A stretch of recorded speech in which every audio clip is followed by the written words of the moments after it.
Hi everybody, welcome back to another mini mod spotlight with me, Sid, and we've got another 4 mods for you. So let's start with this first one, which you can probably see if you're reading the sign behind my head. It's a mod called Bedrock Ores by Kethtar. This adds only 1 block and a few other features. So let me grab this pick here and let me just change myself into survival mode. What you will find is when you're coming down to bedrock level, this mod generates these, which are basically bedrock ores. And you can see here it's got an expected yield value of 27. If I was to come over and have a look at this particular gold one over here, it's 4. They obviously spawn in the bedrock, and you basically mine at them. And as you go through, it keeps popping them out and the increment goes down. Now these are pretty rare. I had to really hunt around a bedrock level to find these, and when you find them you will find several in an area. You know, it's not like these things. Now there may even be one beneath that, but I don't know because it's bedrock and I can't break it. But similarly, if you come over here, we'll do this one. That's one. There's another one. There's another one, and once you've finished mining it, it's bedrock. That's it. Game over. However, as I say, there is an element of tedium here. So, not to be outdone, there is this thing, the Bedrock Miner. Now, the Bedrock Miner is fairly straightforward. It is a dropper, piston, some diamond, a couple of bits of obsidian, a couple of redstone blocks, and a couple of iron will give you a Bedrock Miner. And it says it mines a 5 by 3 by 5 area below it for bedrock ores. Now, I've got one set up here over that, and it is not mining anything beneath it for bedrock ores. Let's give it.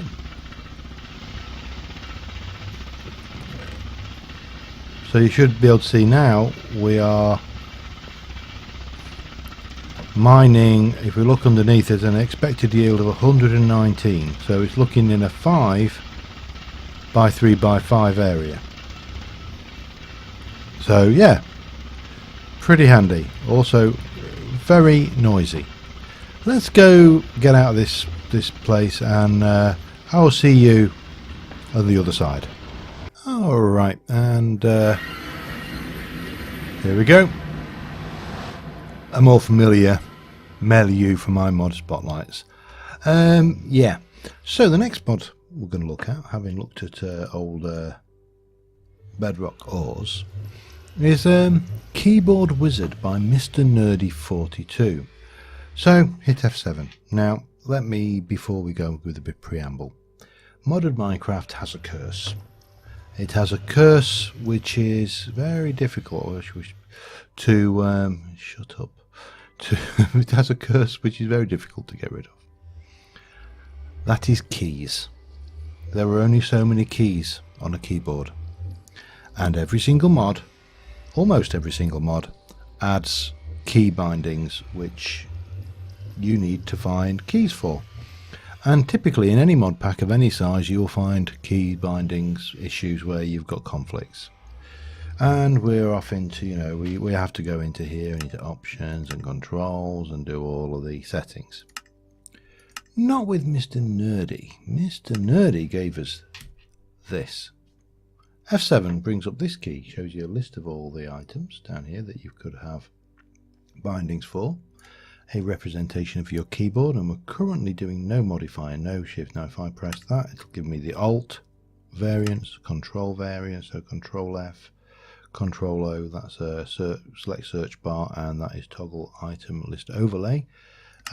Shift if we're using shift as well, and none. There's a thing to bring up the numpad there. There's a clear binding, there's resets and all this kind of stuff. And here's a good one. If we were, let me go and I'm just going to think, if I were to go and take toggle cinematic camera, and we'll set that to Q as well. So now we can see there's a thing. Now if I were to say show me all conflicting keys, it will show me those. show me all unbound, will show me those, all bindings, so on and so forth. So I can quite easily basically set that off, and I should be able to clear that binding there to none. That to me is an absolutely brilliant mod, because it just does something which is so difficult normally in modded Minecraft. Alright, let's move on. This particular mod adds something. It adds this thing. Sticks in a thing in a 8 grid, gives you a button press. Combine a button press with almost any vanilla block, will give you a button of that type. Glowstone, purple wool, nether brick, dirt, purple concrete, prismarine lamp, white. Glass doesn't seem to work. Green stained clay. More beautiful buttons by Creasel. Now you may remember Creasel's name cropped up last time because we had I'm trying to think what it was. It was more beautiful light switches, levers.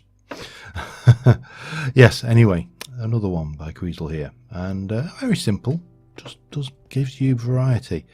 And finally, and this one's an interesting one, and this adds something which I think Minecraft has been missing a long time, and I know there are certain YouTubers and certain people I follow on YouTube and Twitter who were celebrating when this particular one came out, and that is Diet Hoppers by RW Temmer, or Temmer as you know everybody refers to him on Forgecraft. I'm not on Forgecraft, RW Temmer. Diet Hoppers, well, what does it do? Well, you'll look, there's a chest back there, and normally if that hopper was there without this mod I wouldn't be able to get to that chest, but it basically changes the hitbox to actually match the shape of the, you can see there when I'm over the, as soon as I come off the hopper I'm able to select things. Game changer. Really simple, but such a game changer. Anyway, that's my 4 little selection of mini mods for this week. As per usual, links, descriptions, everything down there in the description. These are all again 1.12 mods, and until next time, thank you very much for watching, guys, and I will see you soon, and bye for now.